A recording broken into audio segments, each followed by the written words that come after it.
Good afternoon, everyone. Thank you for being here. Hopefully you're full off of the delicious meals shared by Adrian and the entire Inkwell team. My name is Melissa C. Potter. I am the Executive Director of Paramount Global's Content for Change. And we are so happy to be here as one of the dear sponsors for our panel, Standing on Business. And we all have our own definition of what that means.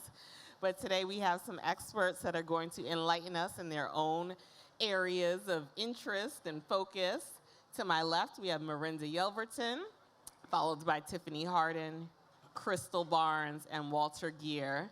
If we could have a round of applause to get us started. All righty. Walter, please share with us your title and what it is that you do. First of all, what's going on, everybody? How's everybody doing? Bye. Yo, that was weak. Let's do that again, replay. Yo, what's going on, everybody? How's everybody doing? Okay. Now we in church.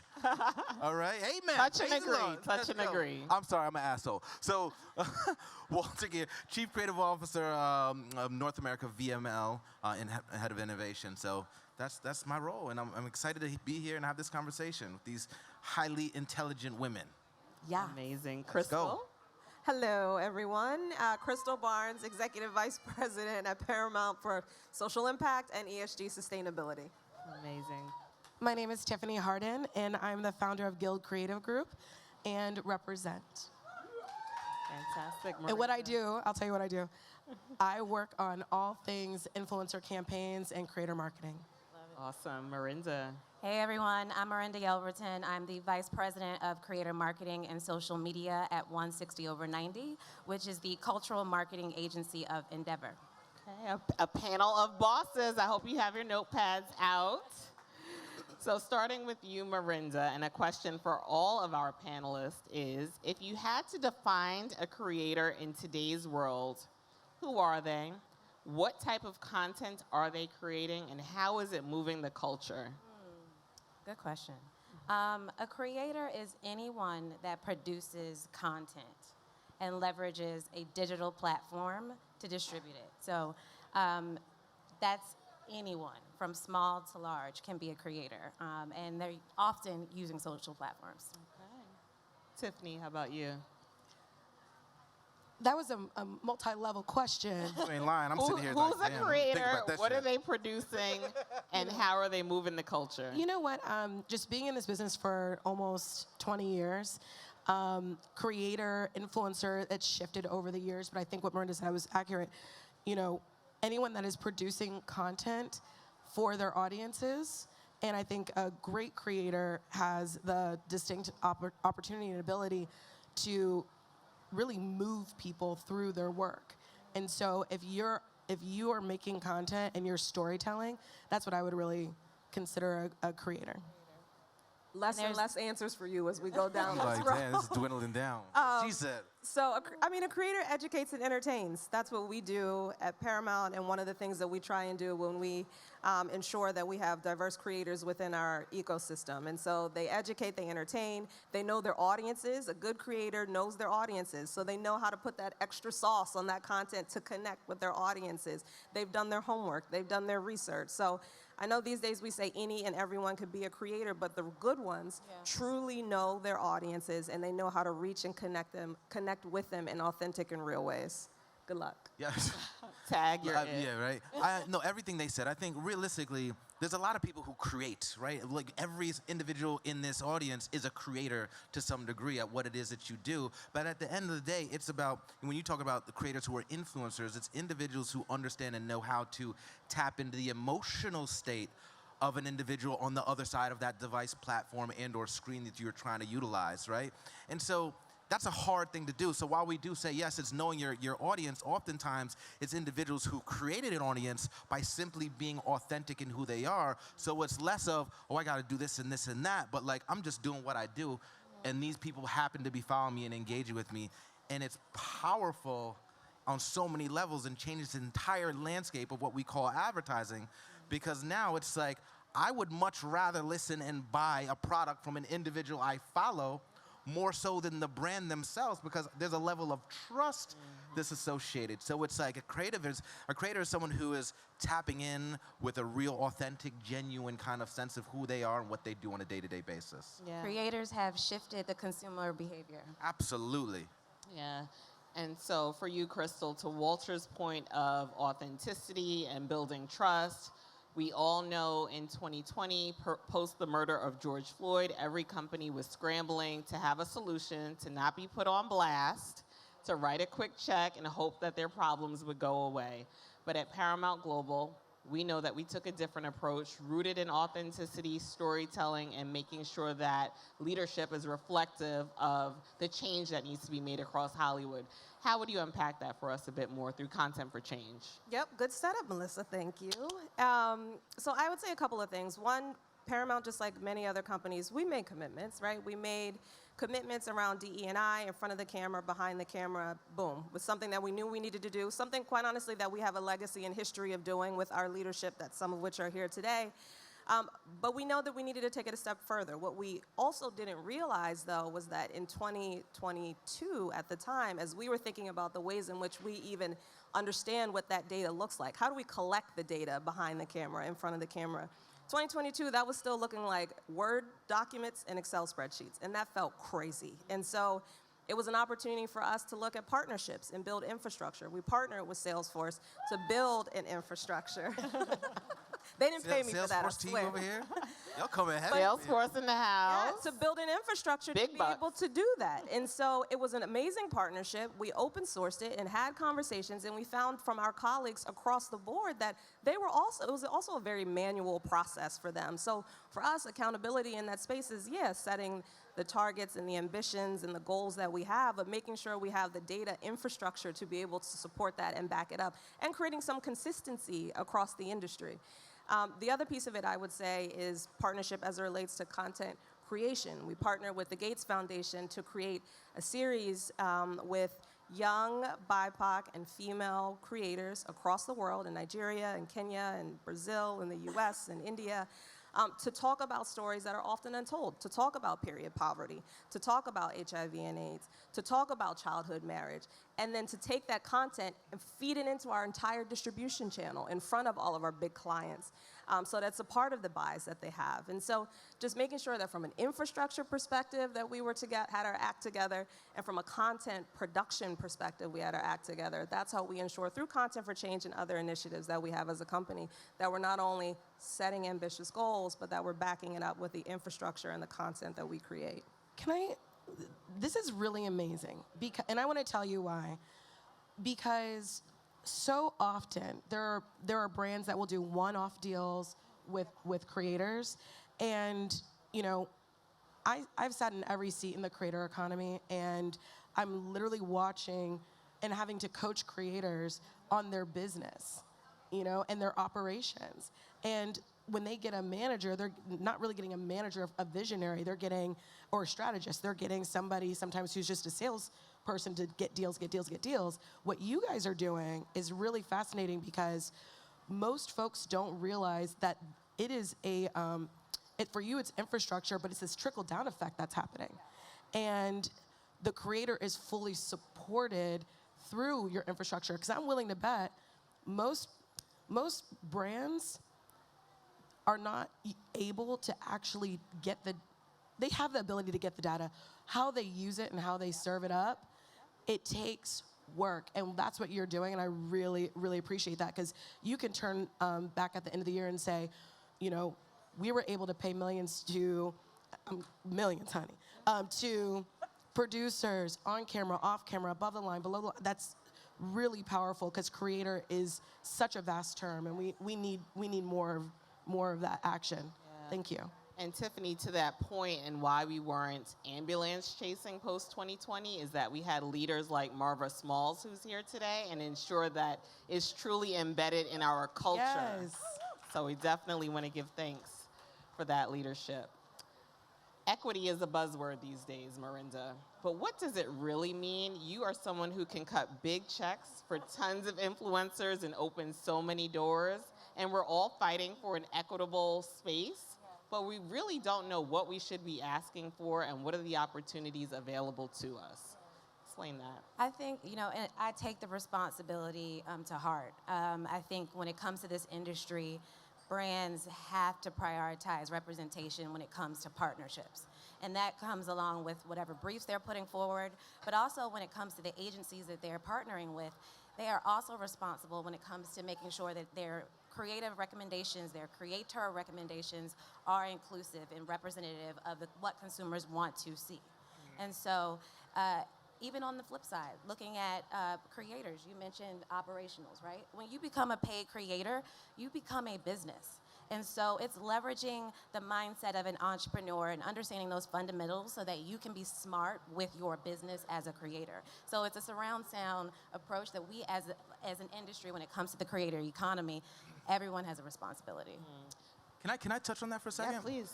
So I have friends who are professional athletes and this and whatnot, and so many of them will come to me like, hey, I'm doing this thing, this brand reached out, like, I don't know what I should be getting. Yep. Right? And it's like, so, I say, hey, this is what I've paid people, this is what it looks like, et cetera. I don't know the ins and outs like some of you would. But here's the bigger fucking problem, and this goes beyond just this. We need to have open conversation, Yes. right? Because many of us will think, like, I'm not gonna go tell my boy or my girl how much I make because this shit feels kind of weird. And yes, there's this kind of stigma behind sharing your salary or your bonus or whatnot with someone else. I'll tell you real talk, when many of you know Khalida McDade, all right? So there are 6 black CCOs in the holding agency in the US. She's one of us, right? And when she came to work with us at VML, I was like, yo, this is my entire package. Check it out. This is my attorney. This is the guy that actually managed it all. Talk with him. He'll tell you how I cut my deal and start from there. If you could do better, cool, get that. But we don't do enough of that. So even in the creator economy, like, there needs to be more open conversation amongst all of them to say, this is what Pepsi gave me, this is what Coke gave me, this is what P&G gave me. And without that, these brands can kind of pick and choose and like, I've dealt with so many friends who've gotten peanuts compared to other people with more following and way less engagement. Yeah. I do think that's starting to shift, though, and it started to shift in 2020 when a lot of brands were being put on blast by creators, and that's the power of social media and the access that you can have to content and information. I also think it's shifting with generations, right? It's not as taboo to share your salary anymore, right? When you're millennials and especially Gen Z. So we do need to talk about it. This is a relationship-driven business, and I want to get a coin, you should get a coin. You know what? I wish more people had that mentality. Yeah. But here's the thing too, like, and we all know this, budgets vary, right? But what you said was so cool because it goes back to, who do you trust? Who do you trust in this space? There are people where I'm calling them and I'm like, hey, I got a bag for you. And they're like, well, what do I, and I'm like, okay, I'm taking my hiring hat off and I'm putting my talent manager coach hat on and supporting people through that process and asking the right questions. Usually, your friend was able to ask you, and the questions that you ask back is, what are they gonna do with that content? What's their intention? How long do they have it for? I mean, I'm doing something right now for a brand, and they gave me a contract, and I said, well, we're changing this in the contract, and we're using my language, and it was fine. It was approved, because they're talking to somebody who knows what I'm doing. I also think pricing is so interesting because there's so many different inputs. There's a platform that I'm launching called Represent, and Represent is all about creator ops, and part of it is a pricing calculator that is it a public? Is it something that's gonna be public? Is it something that's private? Is it something that and here, those rates, like, here's what somebody like you has gotten paid to do. So, like, based on your information and then also based on market value, market positioning, people will get that opportunity to say, okay, well, I'm gonna pitch high and negotiate. I think this is the other thing. People are scared to negotiate. Y'all better ask for what you want. I'm literally here in the south of France because I asked for what I wanted and the community served up. And it's so beautiful, but ask for what you want and let somebody tell you no. Yeah. Let somebody tell you no. And then If they're like, we don't have that, the next question is, what is your best and final offer? Well, people are afraid to ask for a lot because they're afraid to get a no. And then oftentimes it leans back, especially black creatives, right? Well, this is a big ass brand. I just want to work with them, so I'm just take whatever they give me. And then you're setting your bar low. Low, for the and for next the time next they come, person. the next time. And for the next person as well, right? The next person word. that they present an opportunity to. If you lowballed, Yep. they're going to start their baseline there. And so, Walter, you have the upcoming Black Week this fall, and I know that's one of your focus areas, but as one of the 6 Black CCOs globally, how do you address keeping the bottom line in mind, right? Because we all have business imperatives that we have to balance, but also keeping the culture forward? That's a good question. I mean, first things first, like the intent of what we're trying to do is uplift other black folks, right? And how do we figure out a way to actually build and bring money back into our space, right? And that by way of hires, by way of, hiring not even just regular employees or positions, but like, how do we actually get black folks from the middle level to more seniorship levels, et cetera? So I think it's, our thing is opportunity, right? And ensuring that you are bringing everyone along with you for the ride. Because it's hard, right? It's hard to even find spaces like this, right? Where we can actually have individuals who are telling the stories, be the individuals that, this is about us, right? A lot of times we can't get on some of these stages and these other places to talk about the things we want to talk about, let alone the palais. And I'm not trying to talk shit, but it is what it is, right? Unless you're showing up with a celebrity or something like that. So again, it's about, at the end of the day, creating space and creating opportunity for everyone, for all of us. Because this type of setting here is what's beautiful. We can come together, be intimate, tell our stories, share, learn, and be inspired by one another. Yeah, and Crystal, for you, it seems that caring about Black and brown communities is in trending, not trending, in favor, not in favor. How do we balance and how do we stay true to making sure that, at a global scale, it's always front of mind, it's always a priority for us, we're always going to have budget allocated for it when priorities are constantly shifting?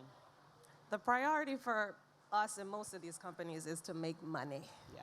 And so at the core of making money is reaching your audiences. It really is, it sounds simple, but it really is that basic. If you want to reach your audiences, you need to know and understand your audiences. And in order to know and understand your audiences, you have to consistently show up with intention. I'm sure you all have heard the word intention 1,000 times this weekend, but that's real. And it's making sure that we have, for us, the butts and seats to be able to do that. One of the facts that we always look to is, it was, I don't want to get it wrong, it's like 30% of folks 18 to 44 have a bachelor's degree or higher. That means that 70% of, and remember, to get an internship at a lot of our organizations, you have to have a bachelor's degree or higher. So that means that 70% don't even engage in that conversation.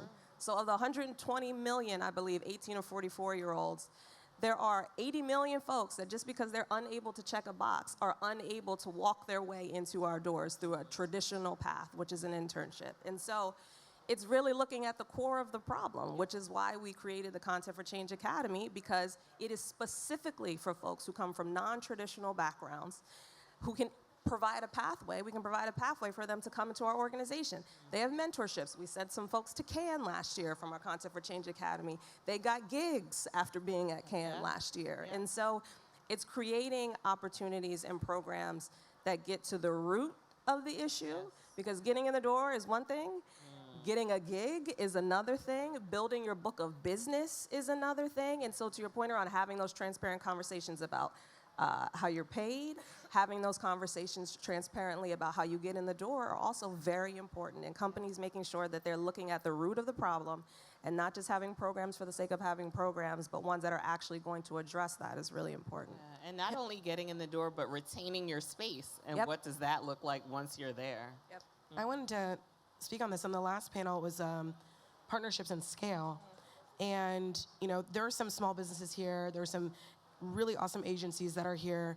And, what's so interesting to me is like, as a part of, what you're doing, and this goes for anybody, making sure that your agencies are diverse, bringing somebody into if you know that you can't work with an agency unless they're in your procurement program, bring them in, make sure they're in there. And that kind of work is really important.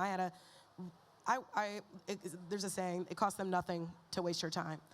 I spent so much time working with a brand that wanted to work with us. And when it came down to signing we even got to the contract phase. When it came down to signing the contract, they couldn't work with us because we were not in their procurement program. And I said, well, didn't you know that about 6 weeks ago? But at the same time, they're like, we will work together and let's get you in this program. So, working with diverse companies and making sure, like every brand leader in here needs to know who's in that vendor list, and making sure that you probably know a friend that runs an agency that's a diverse person. Make sure they're in that list, because when I get hired, I'm able to hire creators of color. I'm able to do all of this incredible work that is the box is checked. The box is checked for these companies that want to make money and get the pat on their back.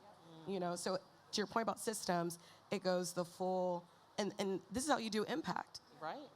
It's from the creator all the way through the agencies that we're hiring, to make these things happen, to make this work happen.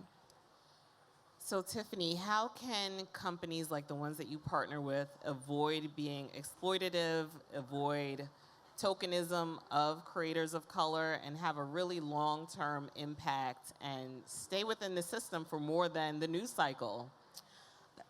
That's an excellent question, and I would say it comes down also to the brand leader.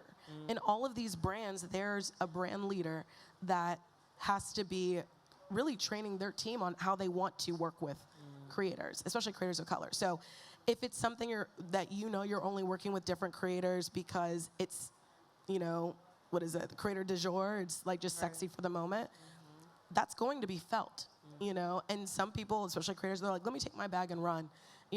Miranda mentioned what happened in 2020, but like post 2020, creators have been complaining about not being able to get the same opportunities that they used to because it's not sexy anymore, and their actual sales or their revenue has gone down significantly. So not only do they feel like, oh, you weren't really riding with me, you weren't shooting with me in the gym, like they aren't like us, and they don't have that intention. So if you are a brand leader that is intentional about who you work with, make sure that is it's not a soft skill. Make sure your team knows that they need to be, if it's a Rooney rule or whatever, but make sure your teams know that we work with diverse folks here, and let's make sure that this is the rule, not the exception, just because of a news cycle. Can I add to that? Yeah, please. I think it's also important, not only that from a brand leader perspective, but also from the agencies in which they partner with as well. That mentality has to go across the board. There has to be a shared vision and intention, again, there in making sure that they're being inclusive and diverse in representation of what the creators are looking like and they're partnering with. I think also, too, I tell brands, look at creators as an extension of your brand. And I tell creators, look at a brand that you partner with as an extension of you. And that's where more and more brands need to go after or partner, and even creators, longer-term campaigns, longer-term partnerships, not one-off. And that's where you kind of avoid the tokenism, right? Yeah. And that's where it's more believable to your audience that this is a brand that you actually resonate with and you want to endorse by association. So often on panels like this, we are sitting and we're addressing deficits, and we're looking at how we have to come from behind. But I like to preach abundance on us all. Yes. So in the words of the great philosopher Sierra, level up, level up, level up. Miranda, for you, how would you encourage creators to level up their relationships and their campaigns as they build their personal brands? That is a great question. I would say diversify two things. Diversify your income streams. Brand partnerships is not the only way to make money as a creator. There's creator commerce, there's affiliate marketing. There's so many different ways to monetize content. I think also diversify your platforms. That doesn't mean you need to be on every social platform or every emerging platform that comes in, but think about yourself as a excuse me, creator, and your persona and your messaging and your content, and what platforms align with that, and test and learn what works for you. I think that's the most important in terms of leveling up, in my opinion. Okay. I'm gonna just flip that for a second because also I think that, this space. Look, let me actually back up a little further. Black people, we are entertainment. We are music. We are fashion, right? And the fucking globe exports that out of our communities to the rest of the planet. And it's like, so I think brands know that we move the needle. Like, we're like 7.6 trillion in buying power in the US, massive amounts of money. So they also have to understand that if you're gonna tap into that audience, you need to tap into individuals who are a part of that audience, okay? And so I kind of back out of what you just said by saying also that we need to put more on individuals, even like myself, who are on the agency side, to establish these relationships and pull y'all through. Because a lot of time, I apologize if I offend anybody with what I'm about to say, but there's this house nigga mentality. I went there, I apologize. Sponsors in the I'm house. sorry, right? But y'all know I speak my truth. You Is sure what do. you get, you know what I'm saying? And so like, it can't be this kind of the only mentality. It's like, yo, the way this is gonna work is if we move together. And moving together means I or someone else needs to send the elevator back down to create that opportunity, right? It shouldn't be this consistent fight from you or you to, hey, can you get this, hey, can you, how are we building together to create opportunity for all of us? That's how we move quickly. So we talk about the creator, but tell us about from the ad sales side and you with your work with diverse creatives, how are you reaching back to create a pipeline of new talent within advertising? I mean, when it comes to new talent in terms of, bringing them up into the agency side, I mean, I do that on a day-to-day basis based off relationships, right? So like we have my, me, Khalida, Shannon, McDade, all those people, we have a text string every time. It's like, hey, I got this talent, can you do something with it, right? Where do we find opportunities for these individuals?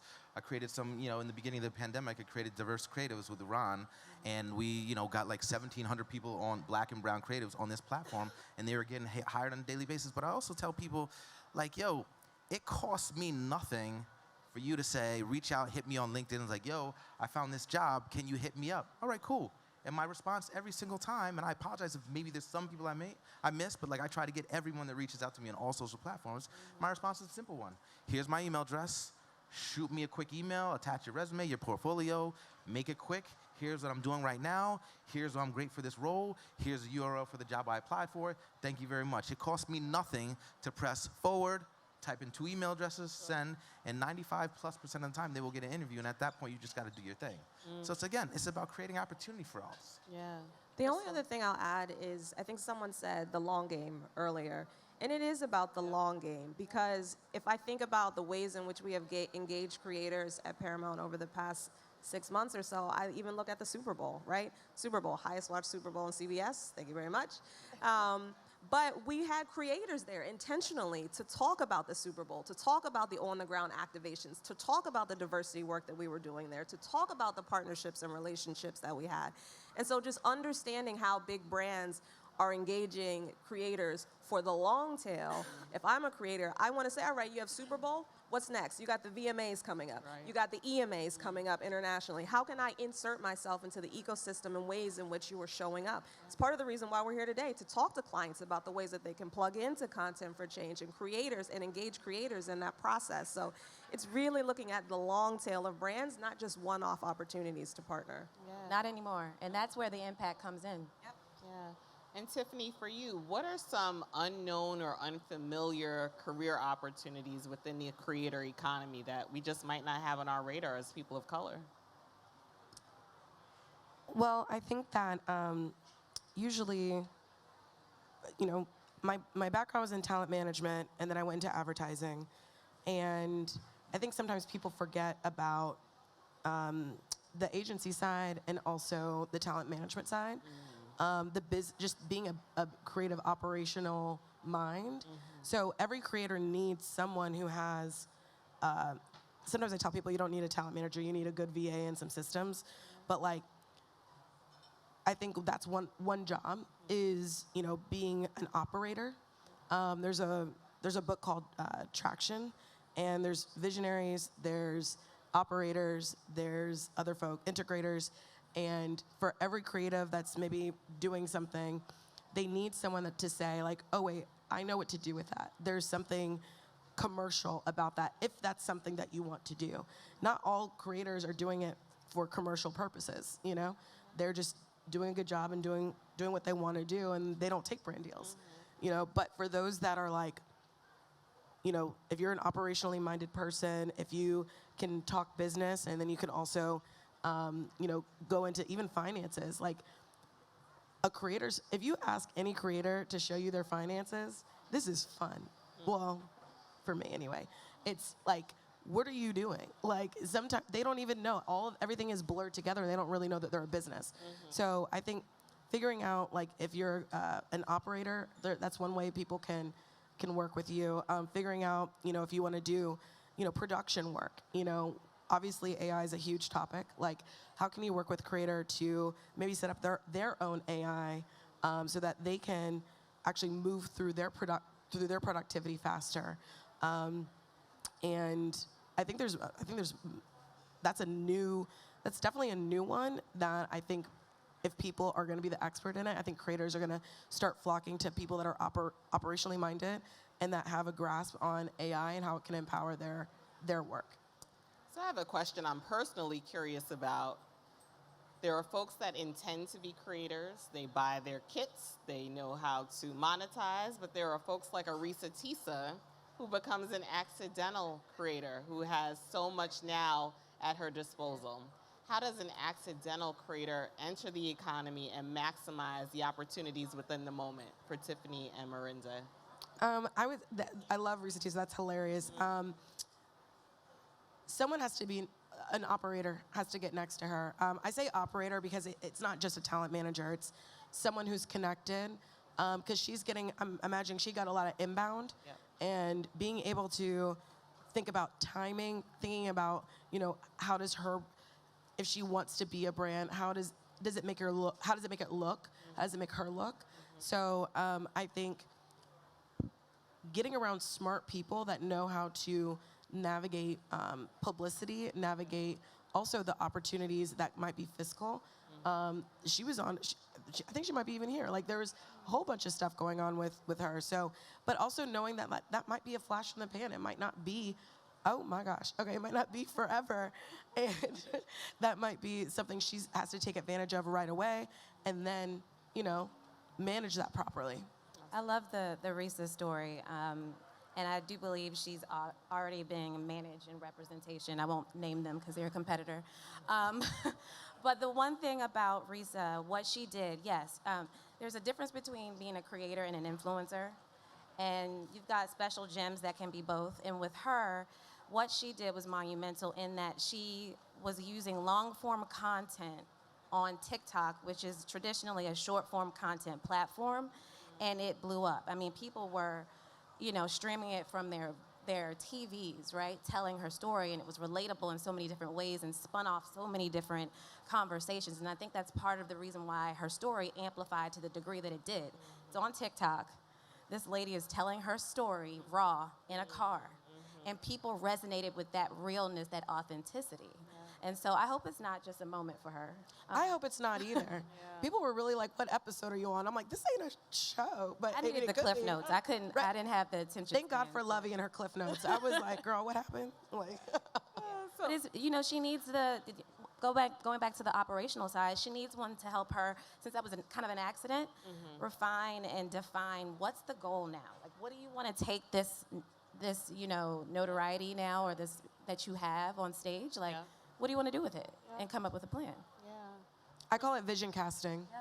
You know, I think every creator needs to vision cast because you can pop up and something goes viral or something happens in the moment, but if you don't know what you want for yourself and claim that, I mean, somebody will. What's that line? It's like, if you don't know what you stand for, you know, like people will use you. Yeah. And so if you vision cast and say, this is who I am, this is, you know, what I want to see for myself, that's an opportunity for you to create a filter for yourself. That's why I always say virality should not be the goal. Yeah. Impact should be the goal. Yeah. So Crystal and Walter, for you, in advertising, in television, film media, how do we ensure a sustainable future for the creators we're speaking of today?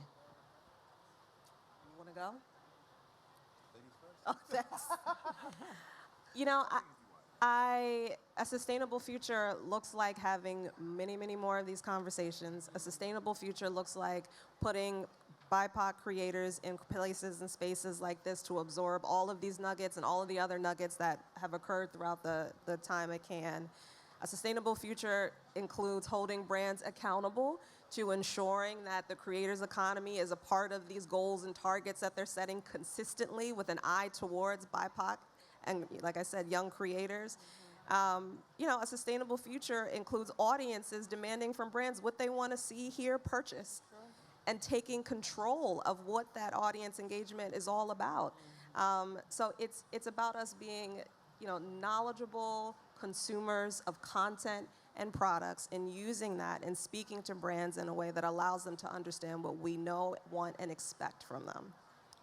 That was a perfect answer. I mean, and I want to kind of double up on your fact where you said, you know, our voices are so powerful, right? So sometimes it's about us standing up and asking and demanding what we want, and these brands have to listen. It's just that simple.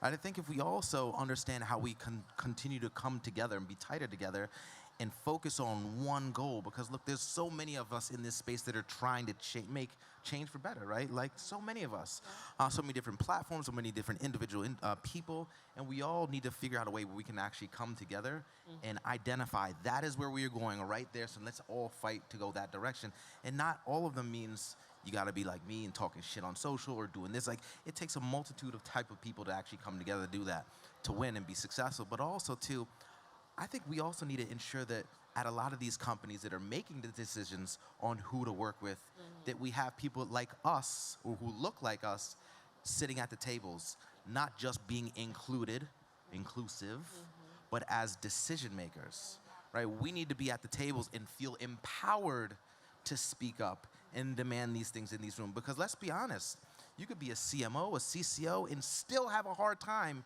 activating your voice at these tables because of that level of uncomfortableness, and feeling as though, well, if I say the wrong thing, I don't want to lose my job just for this campaign or for this influencer, so let me just be quiet and just go with the flow.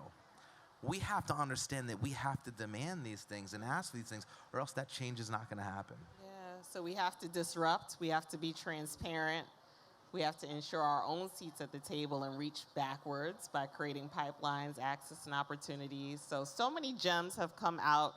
Thank you to this incredible panel. Rounds of applause. Keeping to time. Thank you to Adrian and Inkwell. I'm good. Yeah, you was like Oprah today. I'm like, God damn. Some of these questions, I was like, I don't want to get that. We appreciate y'all. We hope to continue networking with you throughout the week. Thank you all. Appreciate it. Thank you. Thank you.